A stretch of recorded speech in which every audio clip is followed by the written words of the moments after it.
If you are getting this video, that most likely means that you have ordered some makeup from me. So thank you.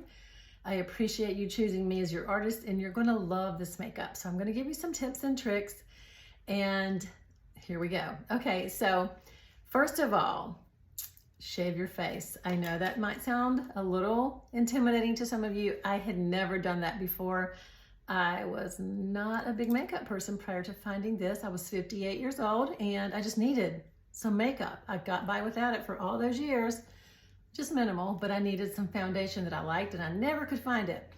So I did not shave my face for the first few months, and then I started doing it and I found that I actually don't have much peach fuzz like a lot of people do, but I do have some.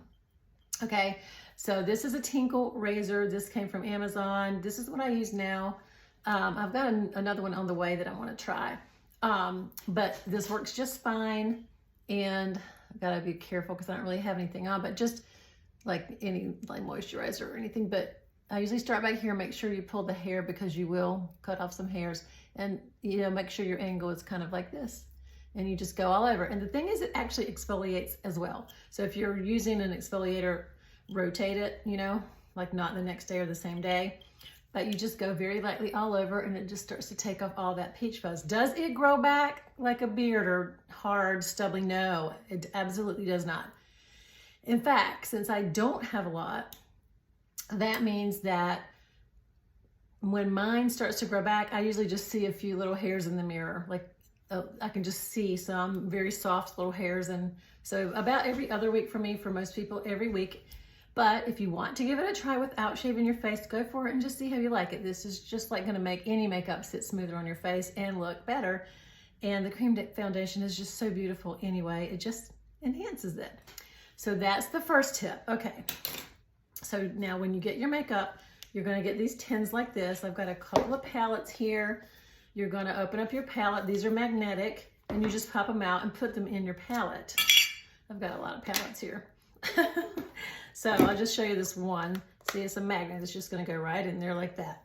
Okay, so this is a palette 4. This is what I started with. So I did the contour, main highlight, brightening highlight, and a lip and cheek. And that's what I started with, and I did this for months.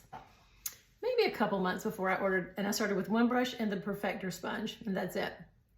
But once I realized I loved it, and I didn't love the first lip and cheek I got, I ordered a couple more, and then I decided to become an artist, and now I have tons of things. But just never run across a makeup anywhere near like this. So once you have them in your palette, here's what I'm gonna do today. I'm gonna just try to put this hair behind my ears because I haven't got a clip that works for when it's crazy like this. All right, so let me get my eyebrows in place. Now I use my contour or one of our shadows as a filler for my eyebrows. Never did that before either, but I've learned so much, and hopefully you can too. And the thing about this, other than the fact that it's just amazing in general, is you can do so many looks with it. I mean, I can use this as my brow filler. I can use it as my eyeshadow. And I have a darker one I actually do use as a liner some. But anyway, so if you have 4, or here's another one I have. I change these around all the time for my videos. So it doesn't, this one's not full, but like on this side, I have an Illuminator and the brush cleaner. And these are 2 eyeshadows. These are the 2 cream eyeshadows. So usually I have these all together in this one. So depending on how you got started, that will depend on how it looks for you. Okay, so I'm going to just start with this one. Now what I'm gonna do today is I'm going to put the main color all over first. That's not what I always do, but I feel like it will help you in your placement, okay? Now, if you have any color correcting to do, you wanna do that first. So what I'm gonna do is find my mango, which is my color corrector. There it is. Okay, so what I'm gonna do is I'm gonna take my mango. You can do this with your finger or a brush. I just have some sunspots here that are darker than the others, so I just like to minimize those. So let's just say you have your brush. You can also just tap it on it, but right around it a little bit like that. Okay, and I have one up here that I like to minimize. Now, you can, I have on some moisturizer. You can, depending on your skin type, you can do that a few minutes ahead of time or right when you're about to start. It just depends on your skin type. But my skin is very dry, so I actually need moisturizer even though this is cream. I put it on right before and it helps me. So I'm also going to put some of this, see the dark circles? You're just going to want to put it like right where the discoloration is, unless your brightening highlight takes care of all of it. So I'll show you the difference in like if we use this one and then the brightening or just the brightening. So sometimes my brightening highlight takes care of it, but it seems like I've gotten more discoloration lately. So I just feel better doing the mango first. So I did that kind of out of order, but just showing you that for a lot of people, that's all you need. But for some people, you need a color corrector first. And then you're just gonna want to put very little like this. Just don't put a whole bunch underneath there. Either way, but especially if you have your color corrector in that area. If you have like melasma or rosacea or larger areas of discoloration, you're going to want to do the exact same thing just in your larger area. Now, some people, let's just say you have some melasma, you're going to tap and stipple that on. You're not going to swipe it. And then when you do your color over it, you're going to do the same. You're just going to tap and stipple it, okay? And put it wherever you want. See, the mango I could put in other places too. Sometimes I put it on my nose because it gets red. All right, tap and stipple that, and then just get started. So I'm going to go ahead and get started with my main highlight. So like I said, I'm going to put it all over first, and you're just going to want to tap and stipple it. The more mature your skin is, the more you just want to do that all over. Actually, what I could do is just do one side one way and one the other, but mainly for this video, I want you to get the placement of it. I watch some artists who have been doing this a really long time who do this every time. They put it all over first, and then some who just do the contour. So let's just say, okay, so see how I'm just kind of putting it all over on this side? And I always do my entire nose because it seems like it's red a lot. Okay, so the contour, you can do it with any brush, but I like to swap back and forth brushes. You don't need much of this. You want to start out with a little bit. The contour is going to be a little bit harder to work with than the makeups. It's a little thicker. So you're going to start at your ear and just feel for your cheekbone. And ideally, you want to kind of hug it like that. But this makeup is very forgivable. The biggest mistake I made at first was over blending it, because I just couldn't get the feel of how it looked. So I'm gonna go ahead and do this side, and then I'll show you how it works if you wanted to do this first and just do and use this as one layer instead of putting your contour on top of your regular shade. So if you do it that way, then you're gonna go in with your main color and just go around it.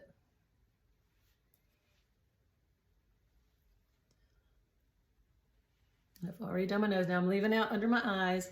And I usually put a little bit up here. I don't think I have much of a forehead, so there's not a lot of room for things. Now, if you want to take that contour, oh, actually, let's do the forehead first. So you're gonna just kind of tap the brush in like this, half moon shape up here.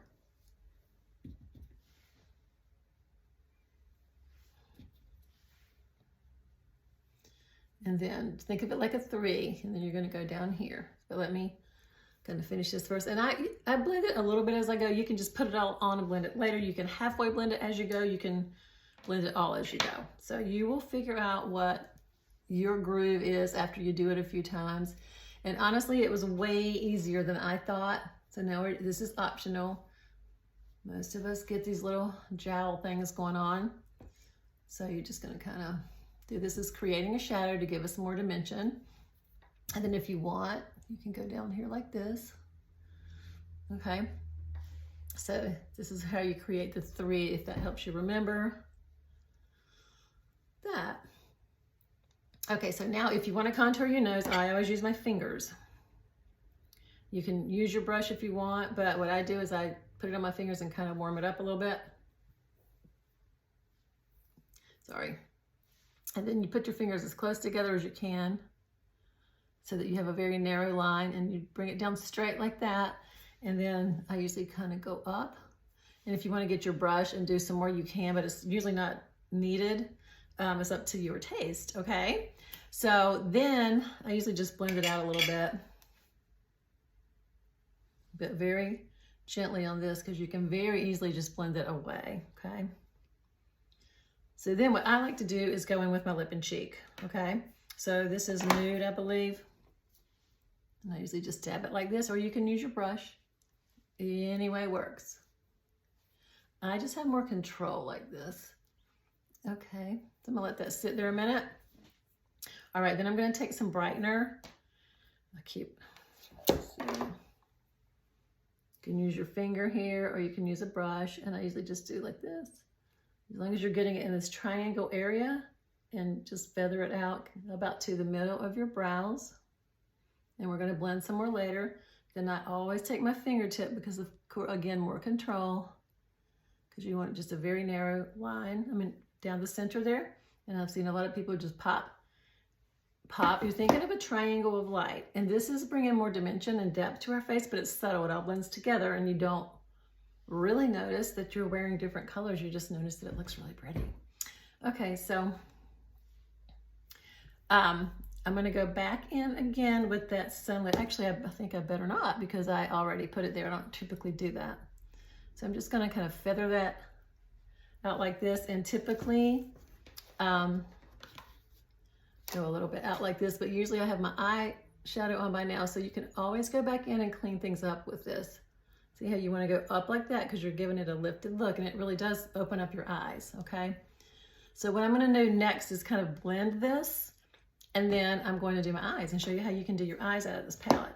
So once you get going with this, it is so fast and easy. It is really quick.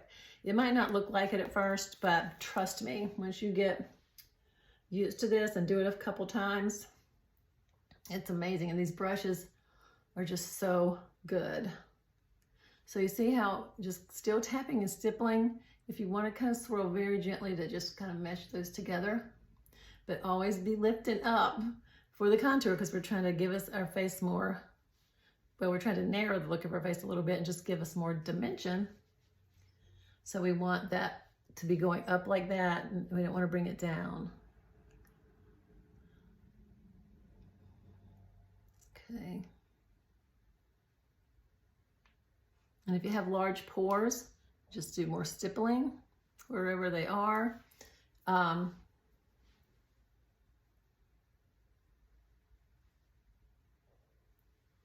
Blend it all in.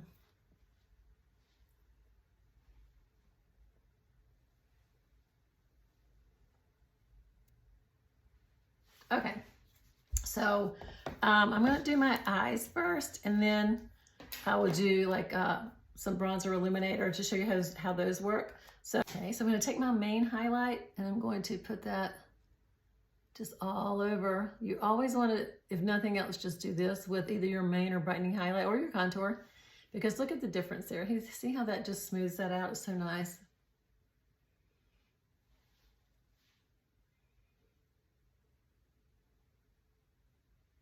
Okay. So then I take the contour and I sometimes use my finger, but I'm gonna do this. I need to use my mirror here. So windshield wiper back and forth. And when you have a hooded eye, you always want to look at it, not close your eye and do it, because you want to make sure you're getting it outside of the crease where the hooded area is, because it opens that eye up and kind of camouflages that droopiness a little bit. And then up to your taste, put it however you want on your lid. But see, it's just so pretty. And when you're outside, it's so pretty. I close my eyes, you see that, right? Okay, I don't know, I have more trouble with this one. Like it's just a, okay, let's see if I've got them matching. A little bit too much there. Okay, so next I'm just gonna go in with my nude, the lip color. And I like to put that just kind of on most of the lid. And you can do this with whatever color you have. I've even done the pinks, it's so pretty. This is just one of our most popular shades, and it's very universal. It goes with so many skin tones, and it's just super pretty. In fact, let's throw some on these lips. Okay. All All right, so then I'll go back in with the Sunlit, my brightening color, and I'm gonna put a little bit here and there, and just in that center. And if you have extra, you can kind of bring it down here like this and just blend it really gently, and then clean up this here with it.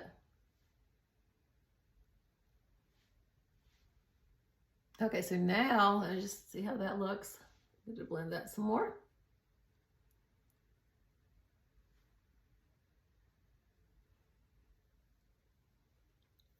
Okay, so now I have this brush called the line brush, and I'm going to go into the contour and do my brows.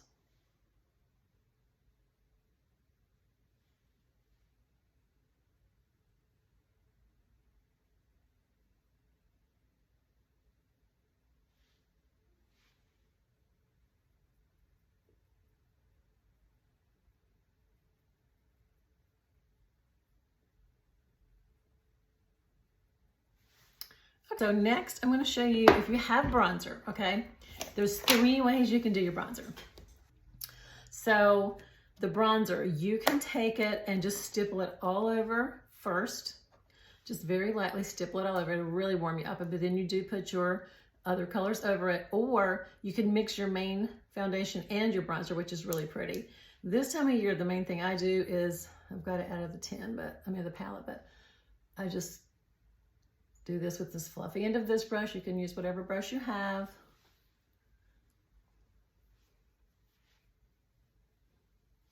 And then here and here. So you are putting it, where you have contour, but the bronzer warms you up. The contour is like shadowing. It's bringing things back so that we bring things forward that we want more attention to go to. So I've seen people put it here. Anywhere you want. A lot of people put it on their neck if you have a lighter matte color. Okay, so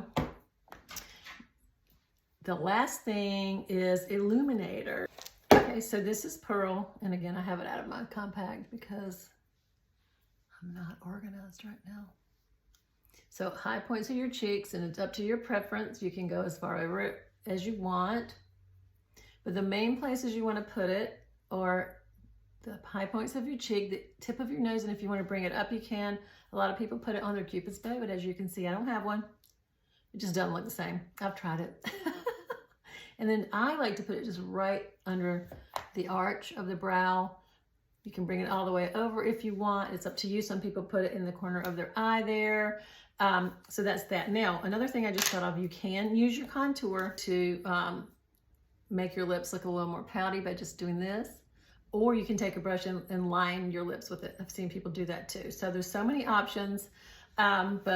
This video is mainly to get the basics down for you, just to show you your main colors, how to do color correcting if you need, and then bronzer placement and illuminator if you have those two. And if you don't, that's okay, because it's still gonna look gorgeous. Okay, so now I'm gonna put on some mascara, and you will see the final look.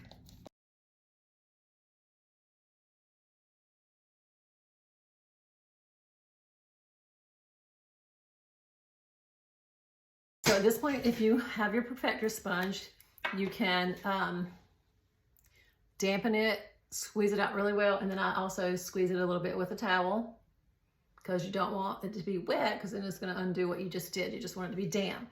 So after I do that, what that's going to do is just press it in a little and pick up any excess that you left. And then I use it also for my setting spray. Now, if you have oily skin or oily areas, you have some options here, okay? Because the artists that I work with, we're all in groups and we get great tips from each other. I have dry skin, as I said before, so I only use setting spray.